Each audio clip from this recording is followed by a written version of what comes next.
My mind slowly becomes more clear and I realize I'm not dead. I'm in the pack hospital. I need to leave before the Alpha finds me outside the dungeon. I can barely move my body. Every move causes excruciating pain. I start to panic, making the beeps in the room become faster.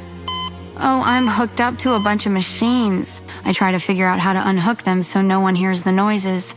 Too late. I hear people in the hallway getting closer.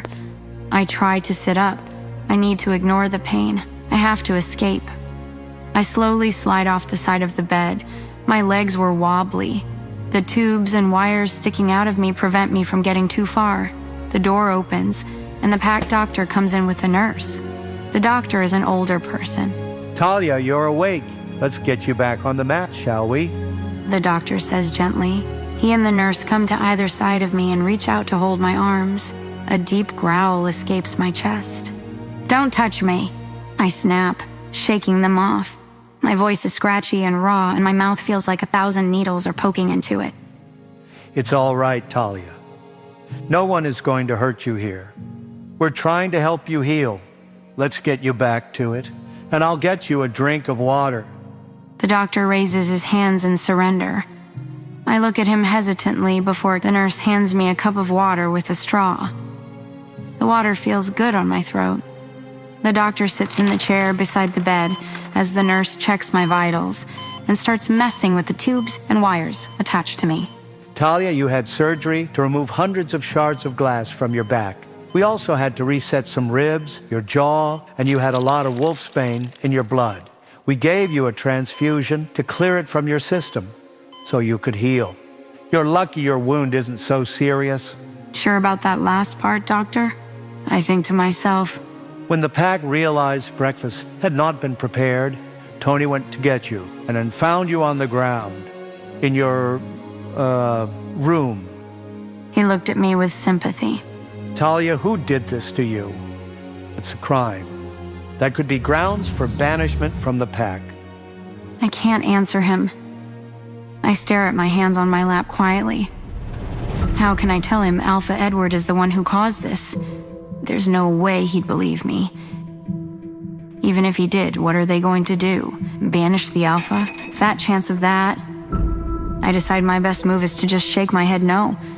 I don't want to get out of the pack for lying. I have nowhere to go. I would be nothing.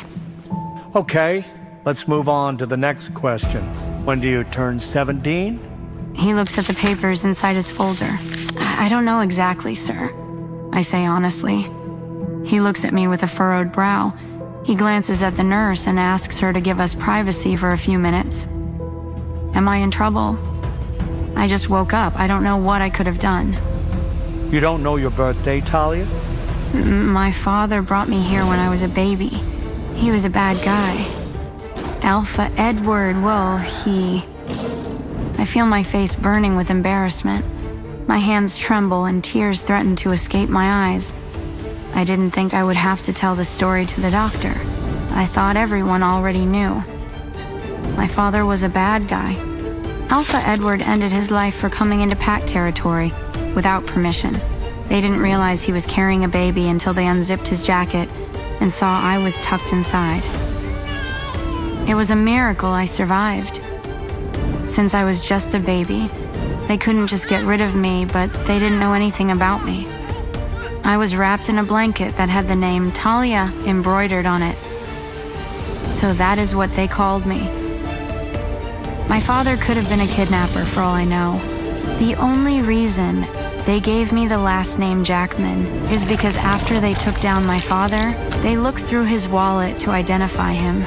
The only form of ID he had was a library card that said Brian Jackman on it.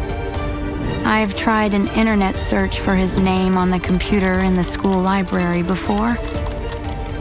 Nothing comes up in the search. You don't need to finish.